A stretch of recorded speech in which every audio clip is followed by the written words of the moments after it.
Hello, Thomas Shade. So we are getting ready to hopefully test tomorrow. We're still missing the clumb switch. We're still putting pressure on our lady that rebuilt the gauges to get your clumb switch done. It's, we really don't know if the clumb switch is going to work. We know it's going to be pretty, and we got to have something pretty to go in that hole. And if the clumb switch doesn't work, then we'll have some other stealth methods for starting and running your engine, like the stealth methods that we have for your bilge pump and your blower right now. Of course, when we got this thing running in the engine, we discovered, or in the boat, we discovered that we had an oil leak back here. So what we have to, this is the end of your transmission. Your transmission runs in engine oil. And we had to put a new seal in this plate that goes on the end of your transmission. And we also had to, you see that hub? That's your propeller shaft hub out of the transmission right here. So we also, on this thing, had to turn this down and polish this surface right here because it was pitted pretty badly, and that was causing the leak. So this is actually a 14 micro inch finish right here as far as the size of the scratches, and that is the perfect size for maintaining some oil in the scratches and not wearing out your seal. You can get it too smooth, actually, believe it or not, and not keep enough oil there. This is your support for your lifting eye, which we recently drilled that for your lifting eye. But we're hoping to take this baby to the lake tomorrow afternoon.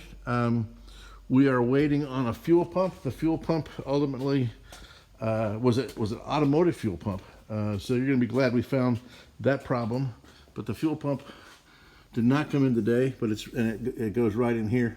And it was scheduled for delivery tomorrow. And unfortunately, UPS hasn't been running until 2:30 in the afternoon. So that may cause us our schedule to cram up, and we might not be able to test till Monday. But our intention is to test tomorrow.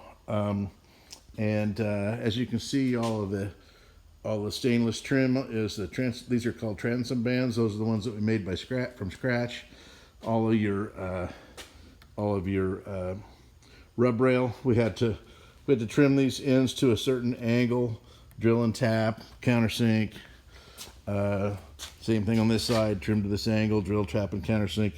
That same thing on the spray rails, and then also on the far end of this rub rail up at the cutwater.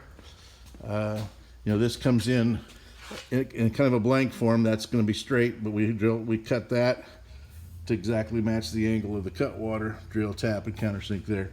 So all that stuff is done, we don't have our kick plate in here yet. This will be, whoops, that's not the kick plate.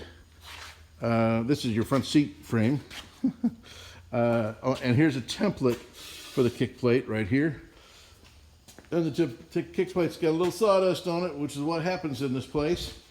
And then also the engine hatches are ready to mount.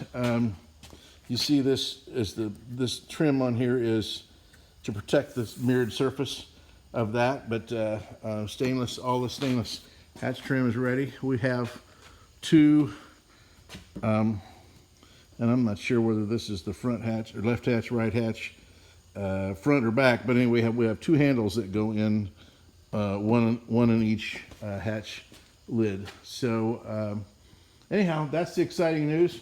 We're really excited about that. When we come back from testing, assuming everything goes great, we'll take the front seat back out. We'll sand this baby one last time, put one last coat of varnish on it, and paint the bottom. The bottom is not copper bronze yet, so we'll paint the bottom, and then we just put it back together one last time, and bring it to Joliet, Illinois, and we're all happy, and I'm sure you're happy as well. So it's kind of late. The shop is dark. I'm here by my lonesome making sure I got everybody updated.